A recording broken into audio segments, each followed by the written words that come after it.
بسم اللہ الرحمن الرحیم. نہیں، یہ میری پہلی ملاقات تھی. اچھا اس سے پہلے میری کوئی ملاقات نہیں ہوئی، نہ میں نے کبھی دیکھا. اچھا دیکھا بھی نہیں نہیں ہوتا ہے نا جیسے کوئی دور سے دیکھ لیتا ہے کسی کو. ٹھیک ہے. اچھا کیسا ایکسپیرینس رہا جب آپ گئے؟ ظاہر وہاں سیکیورٹی پروٹوکول بھی بہت زیادہ ہوگا جس کو آپ نے فالو کیا ہوگا، تو پہلے کیا ذہن میں تھا اور جب وہاں گئے تو کیا محسوس کیا آپ نے؟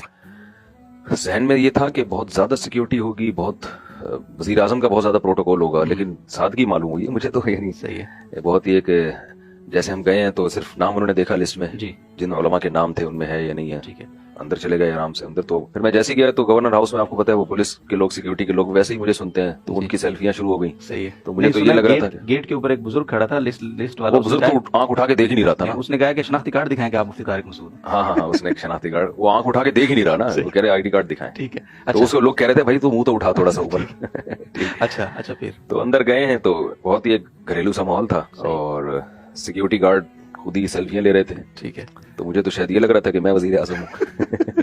ٹھیک ہے. اچھا خیر ہم اندر، اس وقت تک وزیر اعظم صاحب نہیں تھے. صحیح ہے. ہم اندر جا کے بیٹھے تو ایک روم میں اور بھی علماء بیٹھے ہوئے تھے مختلف مکاتب فکر کے. تو تھوڑی دیر میں وزیر اعظم صاحب آ گئے. فرسٹ امپریشن کیا پڑا جب وہ آئے؟ پہلا امپریشن تو یہ کہ ایک فزیکل فٹنس ماشاءاللہ، اس سے میں بڑا متاثر ہوا. ٹھیک ہے. بعض لوگ آپ کو ویڈیو میں اچھے لگتے ہیں، جب حقیقت میں دیکھو تو نہیں لگتے. بعض ایسے ہوتے ہیں جو ویڈیو میں اچھے نہیں لگتے، حقیقت میں زیادہ لگ رہے ہوتے ہیں. تو جو فٹنس کا میرے دماغ میں تصور تھا 70 سال کی عمر میں، اس سے زیادہ فٹنس مجھے نظر آئی. ایک دم آدمی آتا بڑا جیسے پہلوان، تگڑا آدمی. پہلوان تو نہیں لیکن تگڑا آدمی. صحیح ہے. اچھا صاحب، اس ملاقات کا آغاز کیسے ہوا؟ یعنی وزیر اعظم صاحب آ گئے، بیٹھ گئے، تو پھر آگے کہانی کیسے شروع ہوئی؟ جب وزیر اعظم صاحب آ کے بیٹھے ہیں تو گورنر نے حضرت مفتی عبدالرحیم صاحب کو مائک دیا کہ آپ آغاز کریں. تو اچھا لگا ہمیں کہ ایک عزت دی جا رہی ہے علماء کو، اور خاص طور پہ جو میرے پیر و مرشد ہیں. ٹھیک ہے نا. صحیح ہے. تو ویسے تو سب ماشاءاللہ وہاں قابل احترام تھے، سب علماء تھے، لیکن یہ انسان کی نیچر ہے. بالکل. تو حضرت نے پھر بتایا کہ مفتی عبدالرحیم صاحب، بعد میں ہماری جب حضرت استاد صاحب سے، حضرت مفتی عبدالرحیم صاحب کو ہم استاد صاحب کہتے ہیں، تو ان سے ملاقات ہوئی تو کہ آپ کو مائک کیوں دیا؟ انہوں نے کہا میں خود بھی حیران تھا کہ شاید تلاوت کے لیے دیا ہے کہ آغاز کروں میں. پھر انہوں نے بات شروع کر دی کہ جیسے اللہ تعالیٰ نے حاکم کا حق بتایا ہے، حاکم کے اوپر کچھ ذمہ داریاں ہیں رعایا کی، تو رعایا کے اوپر بھی کچھ ذمہ داریاں ہیں حاکم کی. تو دونوں ذمہ داریوں کا انہوں نے تذکرہ کیا کہ یک طرفہ نہیں ہے. عوام پر یہ ذمہ داری ہے، حاکم پر تو ذمہ داریاں سب کو معلوم ہے، لیکن عوام کی یہ ذمہ داری ہے کہ پہلی بات تو اس کے سامنے حق بات کہنا، کلمۃ حق عند السلطان، کے بادشاہ کے سامنے حق بات کہی جائے. یہ ایک حق بات ہے کہ یہ بھی ایک حق بات تھی جو انہوں نے کہہ دی کہ کوئی غلطی ہو، کوئی خرابی ہو تو یہ جو چاپلوسی اور یہ سب چیزیں نہیں ہوں، وہ آرام سے عزت احترام کے ساتھ سامنے کہہ دی جائے کہ یہ چیز ٹھیک نہیں ہے. دوسری بات یہ کہ جو کام حاکم اچھے کر رہا ہو اس میں اس کو اپریشیٹ بھی کیا جائے. یہ نہ ہو کہ تنقید ہی چلتی رہے. بھائی کوئی اچھا کام ہے تو اس میں بتایا جائے کہ ہم اس میں آپ کے ساتھ ہیں اور ہمیں اچھا لگا، یہ آپ نے بہت اچھا کیا. تو یہ تمہیدی بات انہوں نے شروع کی. پھر بتایا کہ صحیح بخاری سے پتہ چلتا ہے کہ 9 حق ہیں عوام پر حاکم کے. جیسے حاکم پر عوام کے حقوق ہیں تو عوام پر بھی 9 حقوق ہیں حاکم کے. تو دونوں طرف ہمیں دیکھنے کی ضرورت ہے، یک طرفہ نہیں ہے. یعنی میں شاید اس کو اپنے الفاظ میں ڈیفائن کروں کہ ہوتا یہ ہے کہ حکومت یہ دیکھ رہی ہوتی ہے کہ عوام جو ہے نا وہ ساری ذمہ داریاں پوری کرے، جو ہماری اطاعت کرے، ہماری فرمانبرداری کرے. تو یہاں سے بات کا آغاز ہوا. پھر وزیر اعظم صاحب، اچھا حضرت نے شاید یہ اس میسج میں یہ بتانا تھا کہ بھائی کوئی بات اگر آپ کو حاکم کی غلط لگتی ہے تو عزت احترام کے ساتھ آپ پیش کریں وہ. ٹھیک ہے. اور ساتھ ساتھ کوئی اچھا کام ہے تو اس میں اپریشیٹ بھی کریں. کیونکہ تجربہ انہوں نے بتایا کہ یہ بتاتا ہے کہ یا تو تنقید شروع ہو جاتی ہے یا تعریف شروع ہو جاتی ہے. یک طرفہ ٹریفک چلتا ہے تو وہ نہیں ہونا چاہیے. اچھا شروع میں حضرت نے بات کی، پھر اس کے بعد ہم شروع سے اس کے بعد جو ہے پھر وزیر اعظم صاحب کو مائک دیا گیا. اچھا. تو وزیر اعظم صاحب نے جو بات شروع کی ہے میں حیران اس پر ہوا کہ وہی ٹاپک جس میں 15 سال سے چیخ رہا ہوں. مجھے لگا کہ چلو یار ایک آدمی تو متفق ہے. صحیح ہے. بات انہوں نے یہاں سے شروع کی کہ ہمارا فیملی سسٹم تباہ ہو رہا ہے. یعنی اگر یہ وزیر اعظم کے علاوہ کوئی اور میرے سامنے بیٹھ کے بات کرتا میں سمجھتا کہ یہ اس نے مجھے دیکھ لیا ہے اور اس کو پتا ہے کہ مولانا صاحب کا ٹاپک ہی یہی ہے، دلچسپی ہے، 15 سال سے اسی پر بات کر رہے ہیں تو ان کو خوش کرنے کے لیے. ظاہر ہے یہاں تو ایسا نہیں ہو سکتا. تو وزیر اعظم صاحب نے جو بات کا آغاز کیا وہ اس پر آغاز کیا کہ میں 18 سال کی عمر میں یو کے گیا تھا، وہاں طلاق کا ریشو 14 فیملیز میں سے ایک میں ڈیورس کا ریشو تھا، اور اب گیا ہوں تو 60% طلاق کا ریشو ہے. یعنی یہ طلاق کا ریشو بھی جو بہت تھوڑی سی شادیاں ہو رہی ہیں ان میں 60% جوڑوں میں ڈیورس ہو جاتی ہے. تو انہوں نے کہا کہ میں نے یورپ کو بہت قریب سے دیکھا ہے، بہت قریب سے سمجھا ہے، وہی کلچر ہمارے معاشرے میں آ رہا ہے. تو ریپ کے واقعات بڑھ رہے ہیں، تو یہ جو بے حیائی کا ایک طوفان ہے جو، اور پھر بڑی اچھی بات یہ کی کہ اسلام جو ہے، یہ وزیر اعظم صاحب کے الفاظ دہرا رہا ہوں کہ اسلام شاید فیملی سسٹم کو بچانے پر جتنا زور لگاتا ہے اتنا کسی اور چیز پہ نہیں، اور اسی وجہ سے اسلام نے پردے کا حکم دیا ہے. بہت اچھا لگا مجھے. تو پہلی دفعہ میں نے وزیر اعظم سے براہ راست کوئی بات سنی ہے تو وہی بڑی خاندانی بات سننے کو ملی. مجھے بہرحال اچھا لگا، اور کوئی بھی ہوتا تو مجھے اچھا لگتا. صحیح ہے. یہ بڑا ایک اتنی اپر لیول کا ایک آدمی بیٹھ کر اس موضوع پر بات کر رہا ہے. ہاں، گراؤنڈ ریئلٹی کی بات کر رہا ہے اور اتنے حساس ایشو کو اٹھا رہا ہے وہ، جبکہ پوری دنیا فیملی فیملی سسٹم ہی کو ختم کرنے میں لگی ہوئی ہے. بالکل. تو ہمارے ایک حاکم کی طرف سے ایک ایسی بات جانا یہ بہت میں سمجھتا ہوں کہ حوصلہ افزائی کی بات ہے. تو وزیر اعظم نے پھر علماء سے یہ مطالبہ کیا کہ آپ لوگ یونیورسٹیوں میں جائیں اور جہاں بھی ایک طوفان بدتمیزی جو ہمارے بے حیائی پھیل رہی ہے، اور پھر یہ انہوں نے خود کہا کہ ٹک ٹاک پہ ہم نے پابندی لگائی ہے، لیکن اس کے باوجود موبائل پہ بہت کچھ آ رہا ہے اور بہت کچھ ہم روک بھی نہیں سکتے. ایسا ممکن نہیں ہے کہ بالکل ہی ہم اس کو ختم کر دیں یا سب کچھ ہمارے اختیار میں ہو.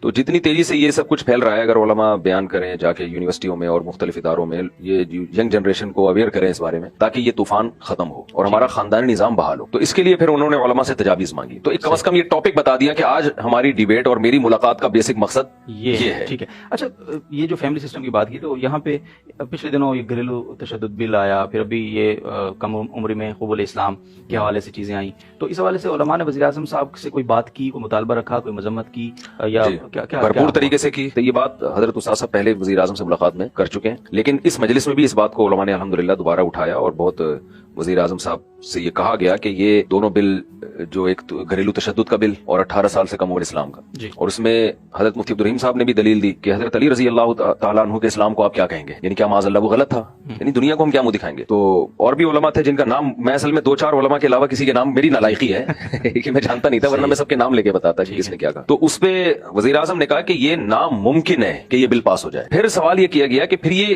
پیش کیسے ہو گیا، پیش کیسے ہو جاتا ہے، ہاں یعنی پیش کیسے ہوئی، تو سوال یہ نشان ہے نا. تو وزیر اعظم نے کہا کہ یہاں جو ہے نا ملک میں بہت ساری سازشی عناصر ہیں، نام بھی لیے انہوں نے، لیکن میرا خیال ہے لینا یہاں مناسب نہیں ہے کہ وہ سازشی عناصر اس طرح کے بل پیش کرتے ہیں اور کرتے رہیں گے. یہ ہر دور میں ہوتے ہیں، ہوتے رہیں گے، ان کو پیش کرنے کو ہم نہیں روک سکتے، لیکن پاس ہونے کے لیے اسمبلی میں ہمارے پاس آئے گا تو یہ ناممکن ہے کہ یہ پاس ہو جائے. اور یہ کہا کہ کیسے ممکن ہے کہ ہم ایسا قانون پاس کر دیں کہ 18 سال سے کم عمر میں کوئی اسلام قبول نہیں کر سکتا. یہ بالکل وہی اسٹائل تھا جو ایبسولوٹلی ناٹ والا اسٹائل تھا نا، کہ یہ نہیں ہو سکتا. ٹھیک ہے. تو بہت حوصلہ افزا الحمدللہ سب علماء نے، یعنی جب یہ انہوں نے کہا نا کہ یہ ناممکن ہے، تو سب کی طرف سے ایک حوصلہ افزائی ہوئی کہ ماشاءاللہ آوازیں آئی ایک نا کہ خوش ہوئے سب الحمدللہ. وہاں اس معاملے میں ان کا جو اپنا موقف ہے وہ الحمدللہ کلیئر ہے.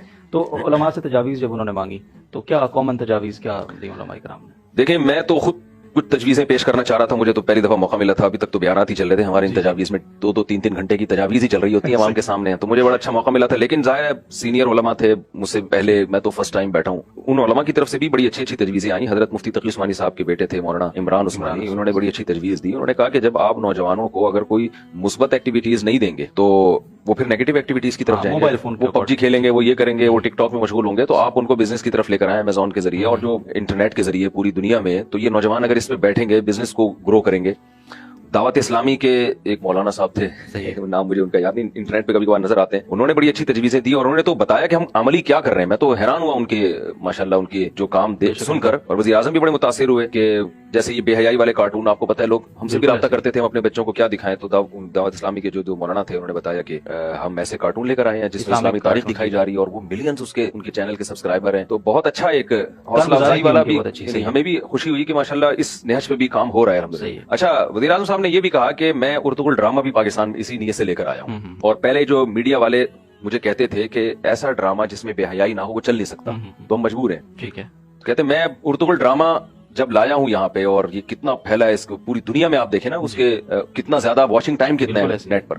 تو کہتے ہیں میں اب یہ میڈیا والوں کو بولتا ہوں کہ آپ دیکھو کہ یہ آپ کیسے کہتے ہو کہ بے حیائی کے بغیر ڈرامے نہیں چل سکتے، تو یہ کیسے چل رہے ہیں؟ اس میں اس کا تو سارا کنٹینٹ ہی اسلامی ہے. بالکل ایسے.